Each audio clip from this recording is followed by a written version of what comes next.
Hello, good morning, friends. Today we are going to learn present tense. बघा, present tense म्हणजे काय मित्रांनो, तर वर्तमान काळ. आणि या वर्तमान काळामध्ये आपल्याला एम, इज, आर हे आपल्याला वाक्यामध्ये कुठं आणि कसं वापरायचं याबद्दल मी आज तुम्हाला माहिती सांगणार आहे. लक्षपूर्वक माझा व्हिडिओ संपूर्ण बघा आणि शेवटी तुम्हाला लक्षात येईल की खरंच आपण या ठिकाणी एम, इज, आर हे कुठं वापरायचं हे तुम्हाला मी सांगणार आहे. आणि यामध्ये आपल्याला जे कोणी माझ्या चॅनलमध्ये नवीन असतील त्यांनी कृपया चॅनलला सबस्क्राईब करा. कारण मी आता आपल्या पूर्ण या सिरीजमध्ये तुम्हाला संपूर्ण प्रेझेंट, फ्युचर आणि पास्ट बद्दल मी वाक्य घेणार आहे आणि ते वाक्याची आपल्याला प्रॅक्टिस करायची आहे.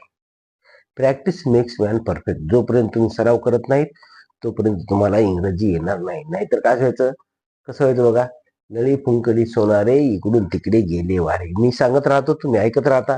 नुसता व्हिडिओ बघायचा सोडून द्यायचा असं नाही. आपल्याला नोटबुक घ्यायची आहे, त्या वहीवरती आपल्याला ती वाक्य लिहायची आहेत आणि ही वाक्य लिहिल्यानंतर त्याचा आपल्याला त्याची प्रॅक्टिस करायची आहे. Practice makes man perfect. बघा इकडं, तर आज आपण सुरुवात करूया. प्रेझेंट टेन्स मध्ये आपल्याला वाक्य कशी तयार करायची आणि त्यामध्ये आपल्याला एम, इज, आर चा उपयोग कसा करायचा. बघा, भूतकाळ असेल तर आपण काय म्हणतो वाज.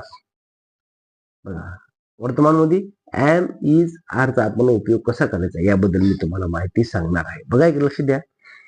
पहिलं वाक्य मी तुम्हाला सांगतो बघा, आय एम अ टीचर. मी शिक्षक आहे. हे वाक्य घेत असताना आपल्याला या ठिकाणी आहे साठी आपण काय घेतलं, एम. बघा, आय एम अ टीचर. आता बघा, यू आलं काय घेणार, यू म्हणजे कोणते, तू किंवा तुम्ही. You are a teacher. तू शिक्षक आहेस. यू साठी आपण काय घेतलं, आर. आणि ही साठी he is a teacher. He is म्हणजे आहे, ही साठी इज घेत. He is a teacher. तो शिक्षक आहे, तो. आता यू आर टीचर्स या ठिकाणी येस लावले. बघा, फक्त या ठिकाणी यू आर टीचर होतं, तर इथं घेतलं आपण यू आर टीचर्स. म्हणजे या ठिकाणी अनेक वचने झाल्यामुळं आपल्याला तुम्ही शिक्षक, अनेक वचने असेल तर आर घ्यायचे आहेत. इज म्हणजे आहे, आर म्हणजे आहेत. म्हणजे या ठिकाणी आपल्याला अनेक वचन असल्यामुळं आर घ्यायचं आहे.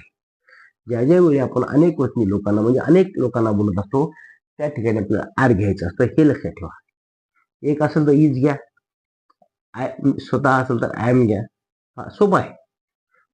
एक असेल तर इज घ्या, स्वतः असेल तर एम घ्या आणि अनेक असतील तर आर घ्या. बघा, यू आर टीचर्स. तुम्ही शिक्षक आहात. She is a teacher.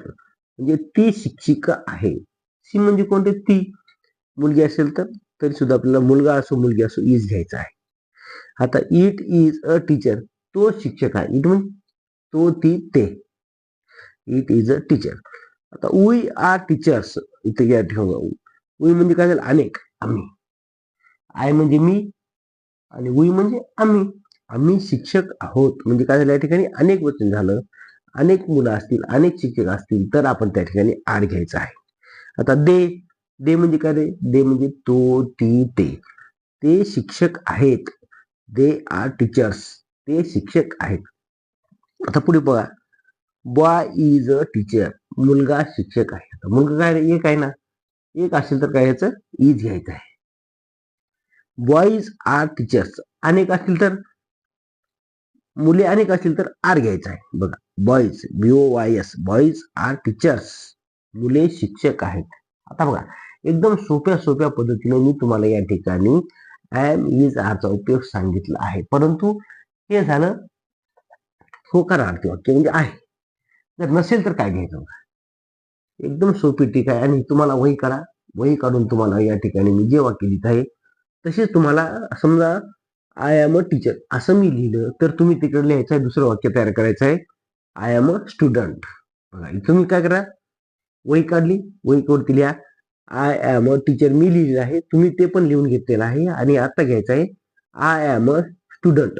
हे तर पूर्ण लिहून घ्या वहीवरती, नंतर तुम्ही स्वतः लिहा की आय एम अ स्टुडंट. लिहिलं, शाबास. आता बघा, आपल्याला या ठिकाणी स्टुडंट या टीचर ऐवजी तुम्हाला स्टुडंट लिहायचं आहे आणि अशीच वाक्य तुम्हाला करायची आहेत. परंतु या ठिकाणी मी आता पुढे सांगणार आहे की मी I am not a teacher. आता मी इथं वाक्य लिहिलं नाही, परंतु तुम्हाला ते तयार करायचं आहे की I am not a student, म्हणजे मी विद्यार्थी नाही असं लिहायचं आहे. आता यू आर अ टीचर आहे, इथं मी नकारार्थी वाक्य देणार आहे. You are not a teacher, तू शिक्षक नाहीस. बघा वाक्य काय झालं, ते आहे साठी आहेत. आता मी तुम्हाला वहीवरती लिहिण्यासाठी नाही यासाठी सांगत आहे.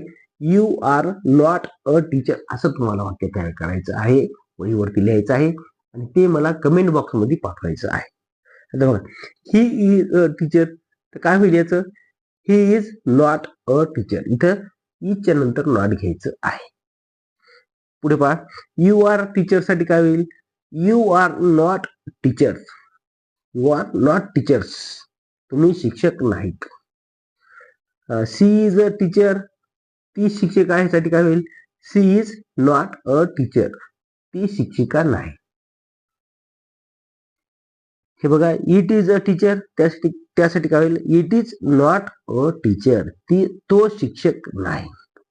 आता वी आर टीचर्स, आम्ही शिक्षक आहोत काय होईल मुलांनो, वी आर नॉट टीचर्स, आम्ही शिक्षक नाहीत. पुढचं आहे दे आर टीचर्स, ते शिक्षक आहेत साठी काय होईल, दे आर नॉट टीचर्स, ते शिक्षक नाहीत. आता बॉय इज अ टीचर, मुलगा शिक्षक आहे, तर काय होईल मुलांनो, boy is not a teacher, मुलगा शिक्षक नाही. शेवटचं वाक्य बघा, boys are teachers, boys are teachers म्हणजे काय होईल, नकारार्थी असेल तर, नसेल तर काय म्हणायचं, बॉयज आर नॉट टीचर्स, मुले शिक्षक नाहीत. बघा अशा प्रकारे आपण एकदम सोप्या पद्धतीनं आज आपण प्रेझेंट टेन्स मधले वाक्य एम इज आर कसं वापरायचं हे आज आपण घेतलेलं आहे. अजून माझ्या चॅनलमध्ये जर कोणी नवीन असेल तर त्यांनी करता चॅनलला सबस्क्राईब करा, लाईक करा, शेअर करा. Sharing is caring. थँक्यू.